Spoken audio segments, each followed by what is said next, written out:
the last 48, 72 Yeah. hours of Splatoon, I don't think anybody can put it into words how exciting it's been so far, Keon. It's kind of crazy. It's kind of crazy. Dark is just giggling over there, which is just throwing me off every time. but no. I mean, everybody was so. The best part is we were sitting here a couple days ago. Big news would drop, which we'll get to later in, and then today, like literally, not even like not even like Mhm. a full day in, more news just gets dropped. We got a lot to cover here. I feel like Falco and everybody else, we've been feasting for what feels like the entire week. I agree. I just want Ah. Dark. What's so funny? I'm kind of curious. What Okay, is funny over there? Oh, it's just for ever since Grand Fest or Final Fest, I forget which one it is we had for 3, right?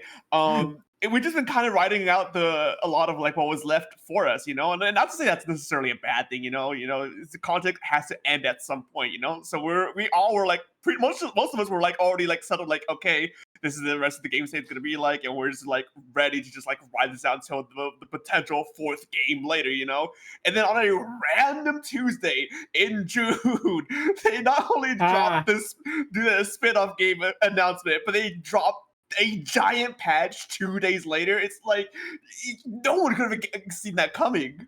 But that's the thing. It wasn't just any Tuesday. It was the same date, actually, that the teaser trailer for Splatoon came out. So they're clearly onto something. And if that something isn't, I'm going to post it over at about 8 o'clock on a Tuesday morning because Nito's probably done running. Then I don't get it. But then I saw that and then I actually get it.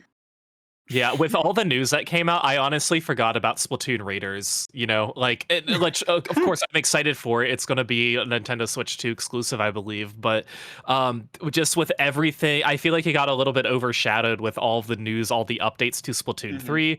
Of course, like we alluded to earlier, that everybody saw on Twitter, Nintendo Verse is posting, hey, there's a North American League that's going to be happening, when we already have something that was, the IPL brought to our scene. We're like, oh, this is going to be the next big thing, and then we just get dropped with another. No, here's another very cool event that you guys can take a look at, and we're like, oh my goodness, we all thought there wasn't going to be much offered in the competitive Splatoon community, but no, this summer's really been cooking. That's the crazy thing, and I feel like we're gonna be able to get to all the topics here. But first, we gotta get the elephant in the room here, Alpha. Everybody, yeah, we will. Nito, welcome to the program. There, but no, don't worry, don't worry. But here, we gotta get the elephant out of the room. June 5th, I got the month right, was the Nintendo Switch 2 launch.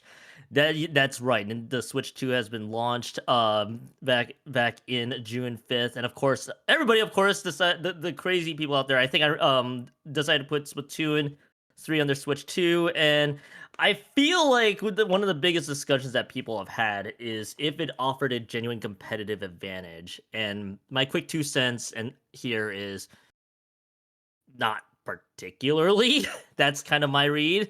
I'm not sure what you guys think. Well, I think it kind of depends. Or Nito, I want your opinion first. Right. So, like, I've actually done this. I've actually watched the video that released today, this morning, I believe, from Nintendo Life about the change in resolution between both of these, between the Switch 2 and the Switch 1. Proud to say that neither one runs like a YouTube video from 2005, so we're at least in a good start there. But the other thing I want to point out is that with competitive Splatoon, it's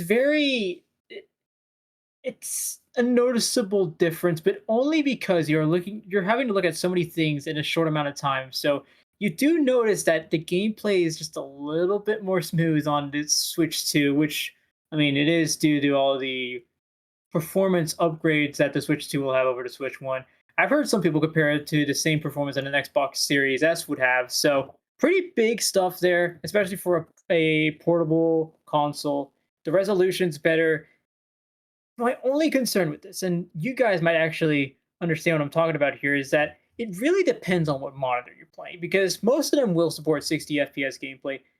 Not all of them is going to support 4K, and I think that's where that aspect of it being a difference, but not that big of a difference, is just not there certainly is a difference, but as far as whether or not it'll affect competitive Splatoon, I'm just not sure yet. Yeah, I think too. You have to separate the difference between Splatoon 2 or Splatoon 3 on the Switch 2 prior to 10.0.0 versus after 10.0.0 because there is a big difference. For example, the video that we saw earlier that Dio posted on Twitter a few days ago, squid rolling not in ink, you can't do that anymore. That was patched out. So Mhm. you can't do that anymore. So that's one of the changes that was, obviously different. But there are quite a few enhancements within the game. As somebody who actually has a Switch 2 and Splatoon 3 on it, I feel like I do feel the difference. Now, I am using a Switch 2 Pro controller when I play. Uh, can you see? Oh, okay, there we go. Can you see it? Which I obviously looks very similar to the regular Pro controller, but there are actually two buttons on the back here that you can map Mhm. you can map any button to. So For what sure. I did today was I mapped the Booyah button to it because I don't like playing and then I have to booyah. Let me move my left thumb or my right thumb all the way down here. So now I can just use my middle finger, left or right middle finger in the back and press it. But it just feels way smoother. And to what Nita was alluding to earlier, too, with the updated frame rate, potentially, I don't know. I think the game, no matter where you're playing, it still will run in only 60 FPS. Mhm. If I'm Yeah. wrong, somebody please correct me. I don't think it's 120 quite yet, even though the Switch 2 can handle it. But Nito, you did mention 4K. I don't think there's necessarily going to be a big difference between somebody playing in 1080 versus 4K. Right. Um, unless you're playing on like an 85-inch television maybe, but most of us gamers have a 24 to 32-inch monitor that we're playing on, so I don't think we're really going to notice a difference. But as far as the 10.0 update, I definitely do feel a big difference playing the game, and not to mention some other things that aren't even in involved in the game, but like the lobby and the news, for instance, that actually runs at a smoother frame rate. Does that matter? No, it really doesn't matter, but it still looks really cool. So overall, I think this is a much needed update that was received very well throughout the community. Mhm. Yeah. I think the big thing about the 10.0 update, as well as just being the game being on the Switch too, is just the fact that it just smoothed out a lot of the not necessarily rough edges of the game, but just some of the more just like maybe just like bumpier segments of the game that like people like you notice it, but it's not that big of a deal that you're really gonna be like upset about like some of the choppy frame rate on like some of the just minor details of the game. But I think the big thing as well that I think some people aren't like really understanding in terms of like if the Switch is going to give a competitive advantage for the game is the fact that this is a cross generational game. They have to make sure that this game runs similarly enough between the two consoles because you'll be playing with people who have the Switch One and who are playing on the Switch Two with each other. So there can't be that much of a large difference, even though the Switch 2 can fully run the game at like maybe 120 FPS on a higher resolution without any issue. But they can't do that because that's a lot more of an information to give to people, and it gives that edge and that advantage to people who are running on the Switch 2. And in that case, it's like, I'm running on the Switch One. What can I do? Nothing about it. Oh, I guess I just gotta take the L and just hope that I could maybe afford the Switch 2 eventually. But I mean, now a thought that crossed my mind for the most part is if you're playing on the Switch too, when like all the Switch when you're playing a multiplayer game anyway, when they have to basically connect with each other regardless, because at that point you're having to deal with latency in general though, because and that's kind of what my thought is like I don't know if there's a true competitive advantage. I mean, if you're like if you play it at a faster frames, it doesn't sure it looks smoother, but I don't know if that really is that big of a deal Mhm. when you're playing on your Switch One. I'm not sure what you guys think. Uh, I don't think like it's because of the fact that you're bound to have Switch One players in your lobby, and all the information has to be synced up. The Switch Two can't push the game to the highest capacity that it could go. It genuinely can't if they want to keep just like a lot of consistency between the two consoles. I will say I do feel like there is less input lag using the Mhm. Switch 2 Yes. Switch 2 Pro controller. And again, I don't have the experience of playing this on a Switch 1, so I'm, it could be a placebo effect of, "Oh, this is the new thing. I think it's better." I don't know for sure. I haven't really compared them, but playing this on a Switch 2 Pro controller on the Switch 2 after the 10.0 update, it feels very smooth. Now, that could very well be the case for anybody playing on a Switch 1 using a regular Pro controller, but I, unfortunately haven't done that comparison. And I know there have been some graphics that have gone around comparing I don't know if it was the input lag or something, but it basically compared if you're using all the combinations of controllers and switches that can be played. And again, this was prior to the 10.0 update, but it feels very comfortable. I'll just say that. There is a post on Blue Sky, one by I don't even know how to pronounce that name. COXXS.mo, which sounds about right in terms of spelling, but in terms of pronunciation, we'll just move on to the input lag. So, the input lag test that they did, there is a noticeable difference in input lag, but it's just by about 5. Usually, it's a difference of about a few milliseconds, something you generally won't notice in competitive Splatoon. And it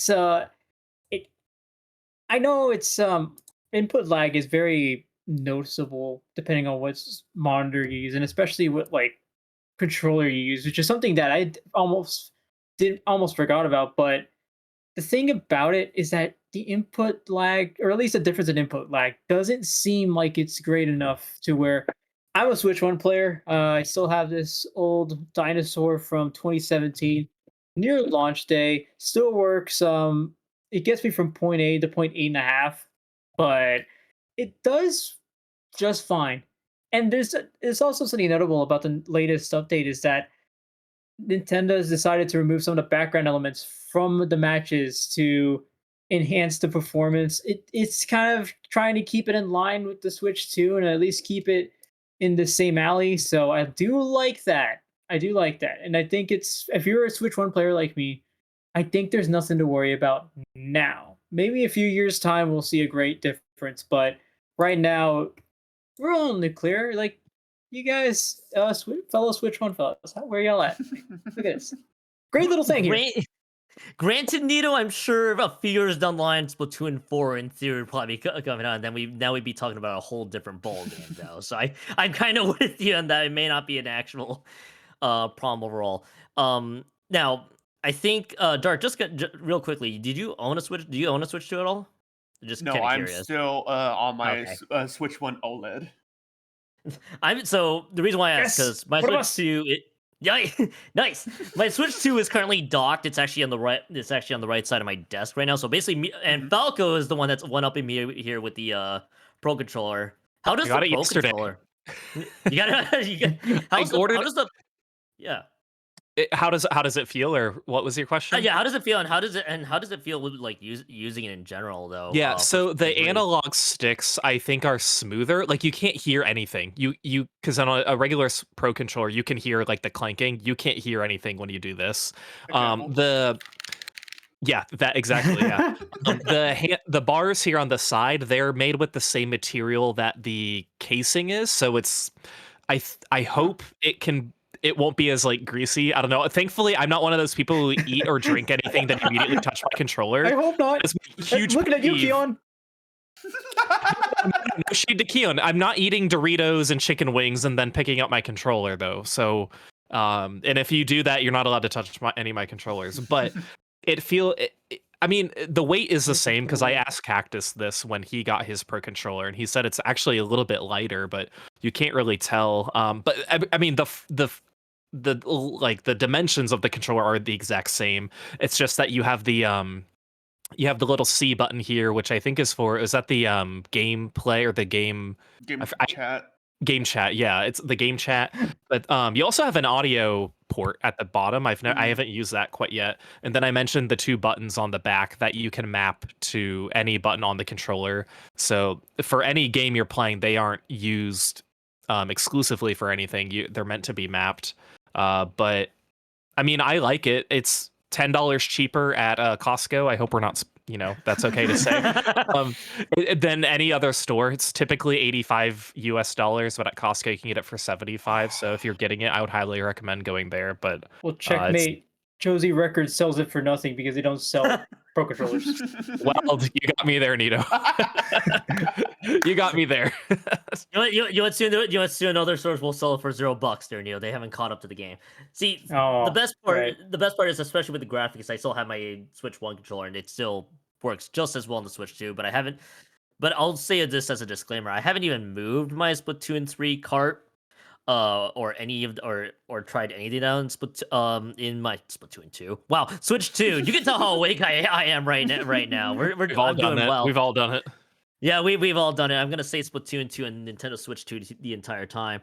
Yeah, but yeah, I haven't moved most of it yet to my Switch 2. And for full disclosure, it's because eventually some of you guys are gonna be going to lands here, and you know full well that there'll be the inevitable discussion that will probably appear in social media or anywhere else. Like, can we use our Switch 2 to play on lands? And that's just going to be be the big discussion point here too. And that's the reason, which by the way, that's the reason why it's still my Switch 1, because I want to make sure that everything is intact. But I know one of the big topics that was talked about when the Switch 2 and Splatoon was getting closer and closer to release was, can we play the Switch 2 on lands at all? And I think, what is the land coming out? Gommel, coming up in July, is going to be the first. I think, correct me if I'm wrong, the first big land that will be put to the that was originally being put to the test. And they just posted here in the courtesy of the Splat lands, they decided against allowing the usage for the Switch 2. I don't blame any TO in any situation that don't want to use it, because Why is for those who don't know, like that? but for those who don't know, the Switch 2 dock is very different. So Yes. so you imagine the logistical nightmare that you have to do to unplug the Switch 1 dock with the Switch 2 dock just to make it work, and then also compound that with all the hardware discussions earlier. It just you'll probably be playing pools or redemption stages until like 4 in the morning if it were to keep going. So I think I don't blame any TO in that in this situation for not allowing to use it until the Switch 2 becomes readily available. Yeah, Yeah, that's a post K-bot made on Blue Sky, is that Yeah.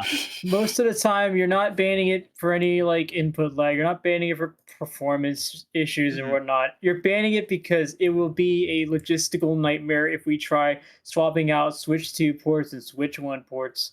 And if we try doing all this, like, especially now that we're just learning about what the Switch 2 is and what it does compared to the Switch 1, doesn't really matter because the docks are going to have to be swapped out every time. And like you said, Keon, we're going to have to be doing pools up until like 5 a.m. I think at some point we're going to have to just like call a mercy rule at Riptide if this happens. Yeah, it's much easier to go with the status quo than it is to make these changes. And that's exactly why for even Riptide 2022, when Splatoon 3 came out, we knew probably 2 to 3 months in advance that Splatoon 3 was coming out that day, but the TOs just weren't prepared because they weren't aware of how this would affect the tournament. We all went into that tournament expecting Splatoon 2, so they're like, hey, that's still going to be what we're playing. Now on Friday, we could run a side event or do something and just test it out, and that's exactly what they did. They ran a side event of Splatoon 3 on the first day. But to what you mentioned, and it goes without saying, like the docks and switches are not compatible for different generations, so you need to swap out. And also what I did learn is that the power adapters are also not compatible either. So that would throw in way more logistics, which is crazy because the Switch 2 has the detachable AC adapter. It has like the brick, but then it has a dual USB-C cable. So it's different than what we have of you just plug into the wall and it's a USB-C port. The Switch 2 is different, so there would be way too many changes that would have to be made in order for this to work. So I don't blame them, and I don't think anybody is mad about it either, because a lot of this information was provided pretty early on, and the only issue I could see is if down the line somebody joins the Splatoon franchise a little bit later and doesn't have a Switch 1 because they never had it in the first place. That is where an issue would happen. But as far as the scene we're in now, I can't expecting that to happen anytime before Riptide in September. It's actually kind of funny you brought that up because I had a few discussions with people about the Switch, about playing Splatoon 3 on Switch 2. My very, very odd take is, well, if you're picking up the Switch 2 to play Splatoon 3, you could have just obviously picked up the original Switch. Now, I guess the mentality is, I'm going to get the latest and greatest, everything's going to eventually switch over to the Switch 2. But it kind of, like, I feel like the read here is that it's gonna probably be very few and far in between in the first place for those who are picking up Switches. And also, the launch for the Switch 2, for the record, was, if I'm not mistaken, it broke so many records right away, and it was Yeah. really hard to find from the first week or so. So I feel like it probably won't be an immediate issue. And I think when it becomes readily more accessible, I think this is where the whole issue of Switch 1 versus Switch 2 is gonna start going away anyway. So it feels like it's I just wanted- inevitable taking time off. Yes. I want it to be more easily accessible when I have the money for it. So Nintendo, if you're watching this, I will let you know when I have about $500. Okay, just like keep one in the back, as I hear in retail all the time. Just, do you have one in the back? For me, you have to. But yeah, that's crazy. But no, Keon, to go off what you said too, the fact that I believe that the Switch 2 has been officially been stated as the one of the fastest selling consoles of all time. And in order to balance that with trying to get enough consoles for potential future lands as well, that's already a difficult task enough that I really don't know if we're going to be start seeing Switch 2s entering lands for 2026 at this rate, because there's kind of hard to get by. And not to say that, not to toot like our community's horn a bit, but we have been growing. The lands have been getting bigger and bigger, so we would need more systems with each passing land. And so there'd probably be a need to find more Switch 2s next year than there might be a supply for. And I think at that point, I think it still might be very possible, unless there's a Splatoon 4 between now and next year. I don't think we'll see the Switch 2s. We will switch over to the Switch 2 until like after next year. That's probably my original read. Now, Splatoon 3 has basically has been super back on the menu once more with the recent patch. So it would have been correct for me days ago, but I think you're gonna start to hear more of that chatter, I feel like, as the time goes along. But really quickly, I want to get back to a point here. Imagine, so Falco, you brought up the point that not even the power adapter itself was compatible with the Switch 1. Dude, I just want to envision this. Imagine if you were running a LAN or a local, and you have to just completely unplug the AC adapter, move the docks aside, get the Switch 2 to plug in. Oh, also get the Switch 2 dock. Now you got to put all that together again. And I'm pretty sure every also tested the LAN connection also works too. And you can, and I now that you mentioned the power break, now it changes my estimate. It would go from 2 a.m. to probably 6 a.m. the next day. I don't think anybody wants to deal with staying in the venue for that long. I'm a morning person. I'm sure I could deal with it. And now on the question being, would I want to play Splatoon for that long, or would I want to be running the show for that long? Running the show for that long. Absolutely not. Absolutely not. Now, am I trying to make a point with this? No, I'm just trying to say I'm a morning person and brag. Yeah. You know what? That's fair. Yes. Go ahead. Yeah, I don't know. It's crazy because I feel like all of this would be solved if our game information was saved on a cartridge rather than a console. Assuming you could get enough Switch 2s, and typically for LANs, the docks and a lot of the monitors are either like donated or rented out. Us players, we don't really have to bring those. And honestly, for the last few LANs, we haven't even had to bring our own headsets. Like at MomoCon, they had all the headsets provided. It's just a structure of how these games work, and it's a Splatoon exclusive thing. For Smash, nobody needs to. I mean, the Switch is different, but for retro console gaming, you just the GameCube is always there. Melee is always in the disc. You're not bringing around your copy of Melee and putting it in. People have obviously Splatoon's way different because you have builds and everything that people customize, and people have different controllers and stuff like that. So it's just crazy how it's different than it was, 15 years ago. Which I know that's a long time, but still, it's I don't know. It's definitely going to be something that I'm honestly, I don't really play at LANs anymore. I just kind of focus on commentary and help with production where I can. But the thought of me playing on a Switch 2 for a long time and then going back to a Switch 1 logistically is fine. That's fine. It's just more of I don't want to do that because I feel like I would perform not as well. But again, I don't have to worry about that. But that's just I'm trying to think like a comp player would if they were to have to quote unquote downgrade playing their Switch. And again, logistically, it's fine. It's literally if you have the cartridge, you don't have to do anything other than put it in your first Switch. That's all you have to do. But if you have the virtual card or you bought it online, then that's where it gets a little bit trickier, making sure you have it loaded and everything. But just remember, if you have a physical copy of Splatoon 3, this change is super easy to make going back to a Switch 1. Mm-hmm. It makes me feel happy that I have a physical copy of Splatoon 3. Me too, I know. For sure. It's funny because I actually am going to be competing for the first time in a long time for Splatoon.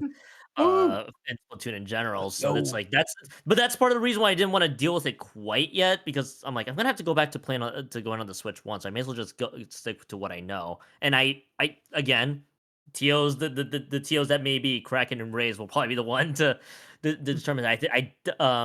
Where they'll be like, we're probably not even gonna lean towards the Switch 2 anyway. At least that's my current read on that. Why don't we just run Splatoon on Roblox? I don't get it. You know what? I think that's another question for another time.